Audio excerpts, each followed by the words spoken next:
What's going on, everybody? My name is Greg Cummings. I'm the CEO of Power 100 and your host on today's PowerChat.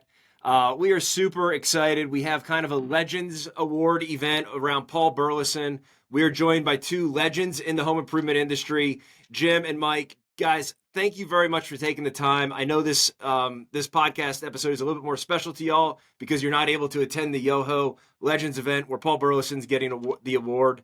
So thank you for taking the time to have a fun conversation with us. Thanks for having us. Appreciate it. Absolutely. So anybody that knows Paul Burleson, Paulie B, aka Bones, however you know him, you probably love him. And you probably have a lot of good stories professionally, personally, whether it's a DJ event or just somewhere that he's helped you along the line. He's coached your teams. He's changed people's lives. Excited to have a conversation around that. And I want to start, though, y'all's relationship goes back pretty far with Paul. So, Mike, first to you, if you could maybe just give a light intro of who you are, and then roll into really how you met Paul. When did you meet him? And more importantly, maybe what was your first impression of Paul? So I've been in the industry. This is my 31st year. Again, my name is Mike Turek, and I'm working wholesale distribution with a company out of Alabama. And if you look at it, I met Paul in 2003 in January when I was a regional manager for another national chain. And his very first meeting he walked into, literally, was being told that he was the first guy who was going to be thrown out of a national company that used Alcoa as their primary, unprecedented. And we had 90 days to turn it around, or his behind was going to be out the door. And he looked like a truck hit him when we threw this on him. And as you know, Paul, he's got a lot of facial expression. And the first impression is, what the hell is this guy possibly going to be able to do to help us? Because Alabama is very different, very rural. And it's a little different than the major metropolitan cities. But needless to say, Paul stepped in, wrapped his hands around it, and over the next 6 months, we added $1 million of new business in the one location. And obviously, we're here in this conversation. He obviously never lost it. And then we proceeded to do business for many years, from 2003 till still. I talk to Paul regularly. But that also led to when I left and went to another company. And I actually told them they needed a new sales rep. And they asked me, well, who would you go for? I said, I got a guy for you. Paul happened to be staying in a hotel behind the restaurant we're eating in. I called Paul and said, hey, you need to come on over. I got a guy you need to meet. So he came over. Bill Conlon was having dinner, and they talked for a while. And obviously, Bill's, a Boston guy. There was a little bit of dancing going on. But long story short, 2.5 weeks later, they worked it out, and Paul was coming our way to be the new EP rep. And I'll pass it to Jim there because he ties in. And kind of the rest is history to where we are now with a lot of things tied in. Yeah, That's Greg. awesome. I'm Jim Ziminski. I've been in this industry 40 years this year, believe it or not, and started the first 12 in windows, probably the next 12 in siding, and the last, whatever that leaves, 20 or 16 in roofing. Now chairman of the board of Omni Exterior Solutions, one of the largest roofing consolidators in the industry. And I also do all their acquisitions of all our new partners. So interestingly enough, when I first met Bones was when Mike was talking. I was the president of that company that he was interviewing with. It was called Crane Performance Siding. And when I got there, it was called Vipco, and it was really not a very prominent brand in the industry. It was on its way down, let's just say. And so I needed to get sales guys who could hear Vipco sucks 10 times in a row, and they'd make the 11th call and still power through it, because we were changing the name to Crane, and I needed guys that would buy into Crane and this new product called Crane Board, which was this new insulated siding. So anyhow, Mike meets with Bill Conlon, a guy I got from the print industry, knew nothing about siding, and he was Boston all the way. I mean, and he calls me and says, Jim, I got this guy Bones. So of course I call my contacts, some of which Mike knows, and I said, hey, what's this guy all about? And they said, well, kind of the vibe was high energy, high intensity, kind of a little spastic, and maybe a little bit like self-centric actually at that time, believe it or not, about himself a little bit, like a big showman type thing. So he comes up to Columbus, Ohio, and I sit him in for an interview, and I'm like the final guy, is he going to be hired or not? And I'll never forget it. I've never heard anyone in my career say this to me other than Bones. And we're asking him, I said, what's your goal with this job, Bones? And he's like, he looks at me as serious as could be. And he goes, I want to be the greatest vinyl siding salesman in the history of vinyl siding. And he's just like serious as could be. He's dead serious. Dead serious. And I'm like, this guy's either insane or I need to hire him. And I trusted Bill, and we're like, we're going to take a shot at this guy, and never look back. He was unbelievable culture builder in the company, and the energy he provided was really unprecedented. So you hire Paul in 2003, off of the grandiose idea that he's going to be the greatest, siding salesman to ever live. Now, kind of current day, he's obviously training everybody on how to do it. Yep. So arguably he's lived up to it pretty darn good. Yep. And I've heard him coach, I've heard him sell, I've heard him role play, I've seen him sell. I know that he's done it, his whole life, and it's entertaining, it's engaging, and it's super, super genuine. To just kind of off what you said, Jim, I'm curious, over the course of the time that you've worked with him and maybe hired him, and he calls you both like true mentors, right? Like, truly grateful for your all's relationship with him. What has been the most impactful thing that you've had with Paul over the course of the years of his career? Yeah, I'll tell you, it was early on, actually. It was quite interesting. So the first sales meeting that Bones is at, I want to say was in Key West, but I might be wrong on the location. And he came from Plygem, which was a decent company, but we were the sales drivers, trying to turn around a dog of a business to the darling and the innovators of the industry, And so Bones is there, and he's got a little bit of a rough start with the guys because everybody doesn't know him yet, and he's got this crazy personality. We have this sales meeting, and I have everybody in a big U shape. There's about 30 people, maybe 35 people. And we're going to go around, and I ask everyone, tell us how you got in this industry and why are you in this industry now? What do you love about it? And so literally it goes around, and guys are saying, I roofed with my dad. I sided with my uncle. I was an in-home salesman. Bill Conlon was in the print industry. They're telling their history and, why they love it and that we're this innovative company, what have you. Go all the way around almost to about halfway, maybe a little past halfway, and it's Bones's turn.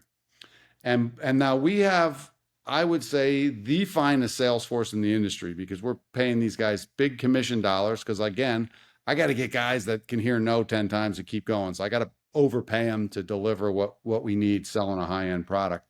So really star sales guys. Bones gets up and he says, here's how I started in this industry. I was 8 years old and I lived, I can't remember where was it Tennessee or Alabama, somewhere down south. Eastern Tennessee. Tennessee. And he's like, I lived with my mom, and I won't get into that story, but single mom, kind of a checkered past. And he's like, I'm in my room. My mom's out doing her thing, and I'm literally holding this cardboard door back so the rats don't get in my room, and I'm scared to death that these rats are going to get into my room. And he goes, and I'm shaking, and I'm like, I'm never going to live like this when I get older. And he starts telling the story, and it goes to, he started selling Bibles door to door and then cookware door to door when he was like 10 years old. And he's talking about how he's living on the road selling Bibles and then later cookware on the road, and he wants to get out of this situation he's in. And then he meets a guy in the home improvement industry, kind of the old school tin man, high binder, high pressure, and they adopt him as this kid. And next thing you know, he's in a room full of these older, high pressure, unscrupulous closers, and Bones is there being their front guy. And I'm sure you've heard some of those stories. And so Bones is telling all this. And all these star salesmen, I mean, they literally, their mouths are open and the room is speechless. Like nobody said anything close to what Bones just said. Everybody's telling a normal story, and Bones is just as passionate as can be. And he's like, and the reason I'm in it is because my goal in life is to be the greatest vinyl sided salesman ever in the history of vinyl siding. And you have the power. It's like, the alpha guy in a sales group. It was all of a sudden this guy no one knew, thought he was kind of crazy. Everybody was just like dumbfounded and speechless. Like his story was so compelling where he came from, and it really helped us kind of build even a greater culture than we had of like, we can do anything. If this guy can do it, we can do it. And he just lived it. He never lost that energy or momentum or authenticity ever. Yep. That's awesome. I appreciate you sharing that, because it's like you see it from Paul, and then you realize maybe not in that moment. Like every guy that's in that room remembered that moment, but I promise you, every guy in that room a year later is saying, "Holy cow, Paul means every single word that he said." There wasn't any fluff, No. and he's just unfiltered with that genuine that vision. And sometimes it is, I'll tell mine in a second here, but I want to kick it to Mike. What's the most impactful Paul Burleson, aka Bones, moment in your life, or in his career, maybe? Mike, Well, what sticks I, out to you, brother? I don't. There's really just not one, but I'll tell you that the fact is that I got in to know Paul very early and knew he was a genuine guy. And like Jim said, he's got a heart of gold. A lot of people, if you don't get to know him, don't see that.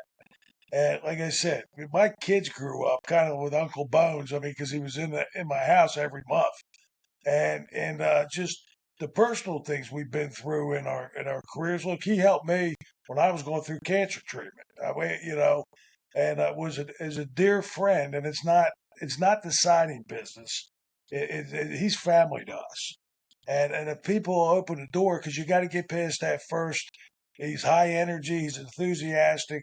And like Jim said earlier, you could write a book, and everybody would think you're telling lies, and everything in it would be true, Yeah. because he is genuine, and he is a little bit of a showman, and he has come a long way. But I mean, out making calls, pulling, just all the things we did over the last 20 plus years. I can't define one moment. I mean, it's just because the guy came and like I said, it was a guest DJ at my oldest daughter's wedding. That's how I hold him as a dear friend, and we just happen to be in the same industry, and we have the same philosophy, believe it or not, because we're two very different people. This isn't a job for us; it's a living. It's what we do, and that's how he lives it every day.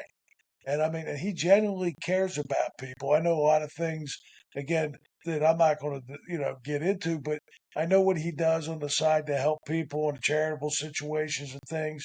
The guy's so much more than what you see. And sometimes people don't give him the time to really get to know him like you could. And I'll tell you this, just in the industry, he's on the front edge. When you look at the AI and all these new things and all the new ways of chasing things, and you look what's happening in the industry with these big guys buying out, QXO buying out Beacon and Home Depot buying out Yeah. SRS. He called these things years ago. Although it's criminal what we're seeing happen to our industry, he called it. Like it or not, these things are happening. And the AI part, he's teaching me and bringing me. We have conversations every week, so he's now impactful in where I'm going in the twilight of my career. Because contrary, he's only a couple years younger than me, although he tells everybody I'm his dad, and that is true. But the guy is genuine, wants to help any way he can, and he's always looking forward, which a lot of people have a problem with. But I can tell you, everything he's told me or predicted is happening. Whether I'm a dinosaur, don't like it, but it's happening, and we have to adapt. And I just think he's a very genuine person. My family loves him. He's part of my family. He'd do anything for me. I'd do anything for him. And I think there's probably a lot of people that would tell you that. But I mean, just he's a super guy. And see, a lot of people knew Bones the persona. I knew Paul. And they're different things. One, like you said earlier, Greg, the showman and all. But when you get to him in his heart, and like Jim alluded to early, how he came up, and he came up tough. And they all define who you are today. They define him if you take the time and spend the time with him and let him help you. He is fantastic, particularly with the high-end remodelers and the high-end sales forces. the energy he brings, and it's all true and it's all impactful. I'm glad to have the guy in my life and consider him a personal friend. Yeah, and I think that's one of the commonalities where, you know, Paul and I, we've been pretty tight for about 3 years. He sits on our advisory board. I talk to him. Gosh, I probably talk to him every other day. Bounce ideas. I consider him a very good friend, and the more the more people that I meet that know him, that have known him for a long time, they all consider him a great friend. They all, feel like Paul would help me out any way I can, and and do anything for him. I mean, my God, I called him up the other day and I was like, hey, what do you think about this situation? I don't know really what's going on. He's like, let's take him out. We're going. And I was like, all right, hey, hey, I don't think it's that big Oh, a deal, but we can. He's like, no, can't do it like that. I'm like, no, Paul, it's okay. Let's think about it. I don't think it. I think we're looking too much into it right now, but that's just him. He's going to motivate you to get so much more out of what you're doing. And then I do want to touch on what you said, Mike. On what he's predicted is coming true. It does really appear that he had a crystal ball 3 or 4 years ago when he starts talking about AI and home improvement, the next people. And, a lot of things he talks about is, moving on to onto a internet purchase, just like almost an Amazon product of windows, siding, doors, roof, whatever it is. That's what he's talked about that recently. Jim, do you have any stories or anything that pops out on your side in particular of what Paul's been able to kind of innovate or stay ahead of that's helped you in your business? Yeah, for sure. Well, again, we launched a product called Crane Board Solid Core Siding. When a guy like Mike is a distributor is like, you're going to charge me $100 a square. There's no way I could sell it for that. And we Bones is like, I'll teach you how to do it. So he learned there. And then I the don't remember the crazy hundred thing is, bucks, Jim. what's that? I don't remember the $100. Well, that was the teaser starter price. But he learned that, and he learned to innovate and adapt, and I'd like to think that was one thing I helped him with, because I was like, Bones, we got to adapt and change, man, because this industry never stops. And lo and behold, years later, we decided to have a transaction and sell the siding business. And we were sold to a large chemical company called Georgia Gulf Chemical, who was a supplier, right? And Bones, you think this crazy guy working for someone like me, that's going to be great, but now he's in corporate America. Is that going to work? And he finds a way to fit in there and adapt and innovate where they see value, right? I end up leaving and going in the roofing business. Bones stays there. Then they sell again to Westlake Chemical, an even bigger company, and somehow he becomes the trainer. And when he becomes the trainer, he starts training guys in this industry on what's new and different. And he was calling probably Mike, he's calling me, going, Jim, what are you seeing? Now when you talk about innovation, he is on AI, right? And when I look to, we're acquiring roofing businesses around the country. One of the first people I call is Bones and say, Bones, do you know this guy? No, but I'm going to find out, or what, and he has turned some people on to me, and he'll say, you might want to stay away here. So he was at LeadCon down in Miami recently, learning about how to generate leads and about the AI model. And so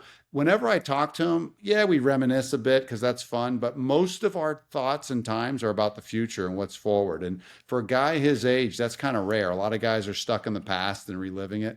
Not Bones, man. He's moving forward. And so I've just seen him innovate again and again and again. And he sees that.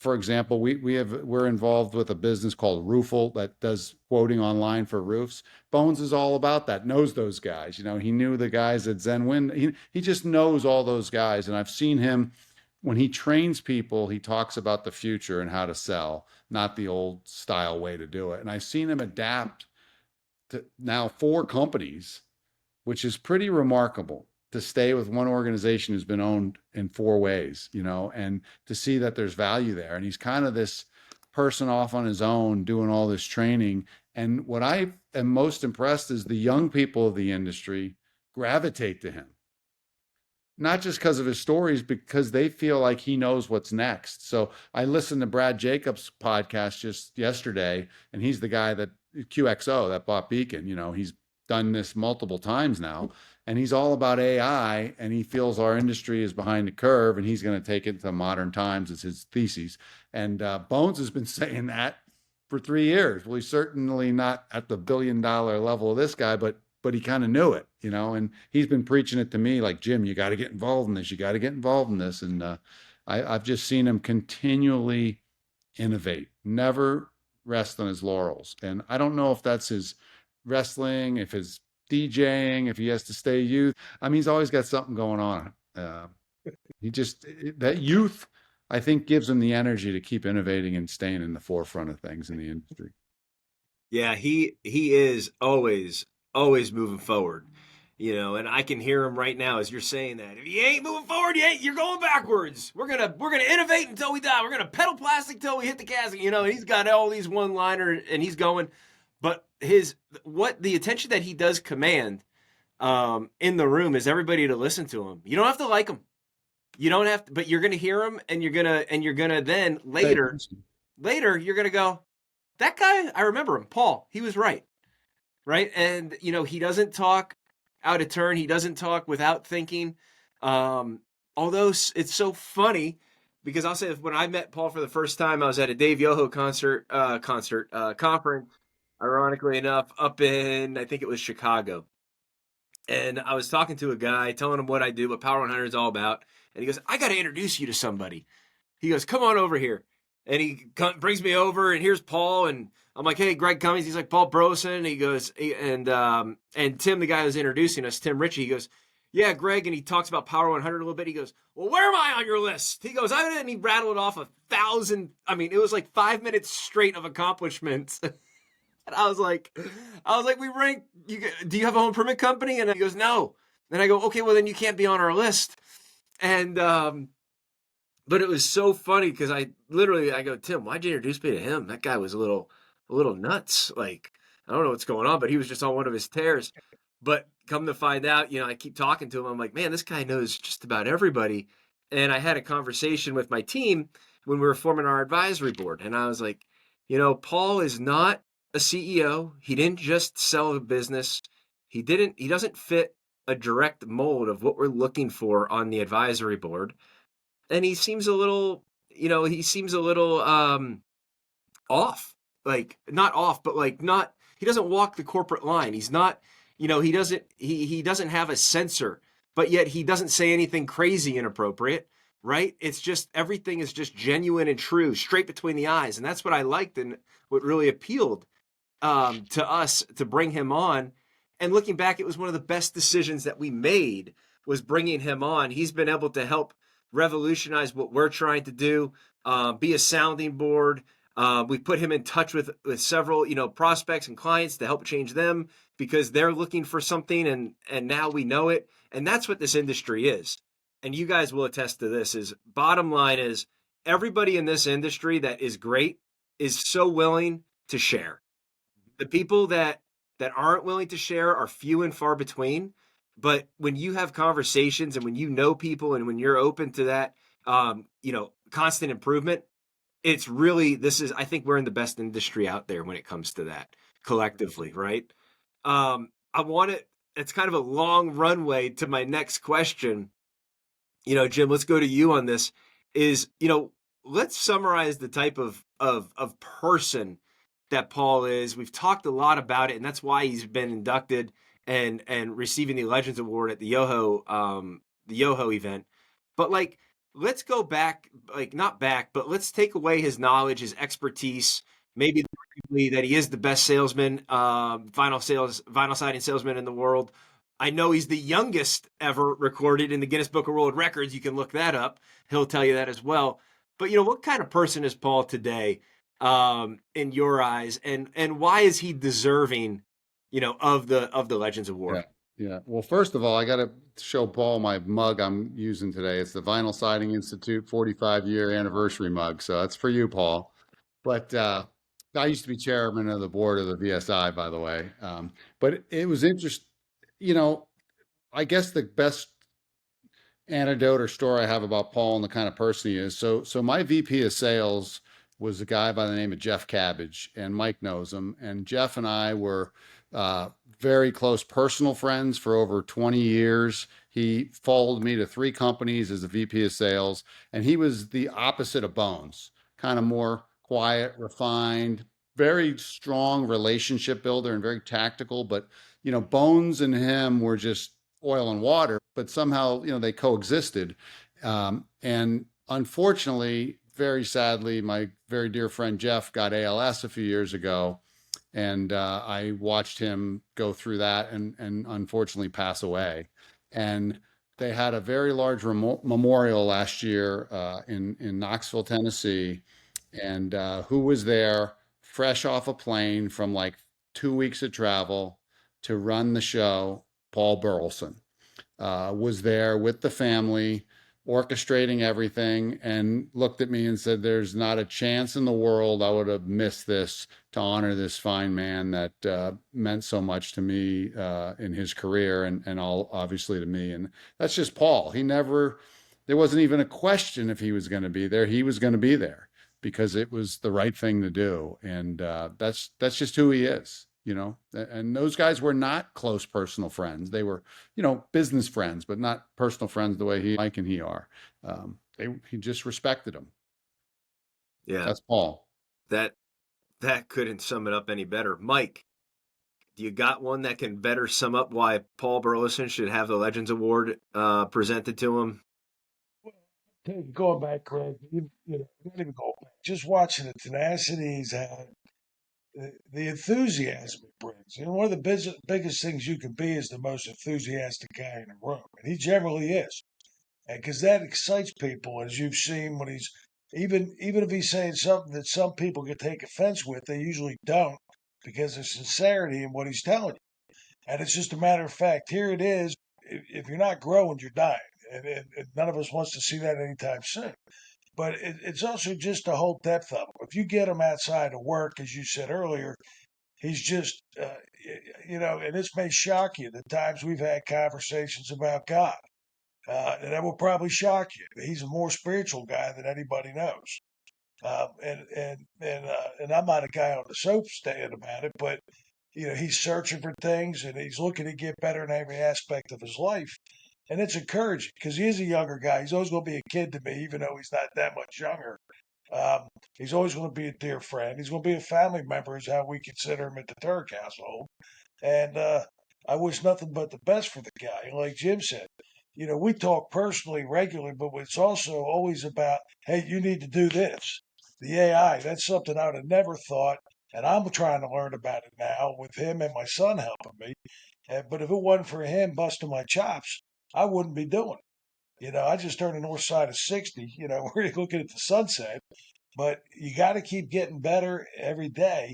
And he's just a motivational guy. And if you take him and see him for who he is, and sometimes people don't, that's the sad part, is they don't give him the opportunity. And if they do, I mean, I couldn't be more prouder of him. It's not a dear friend, almost like a son, is the way I look with Paul. And it's been just a great ride.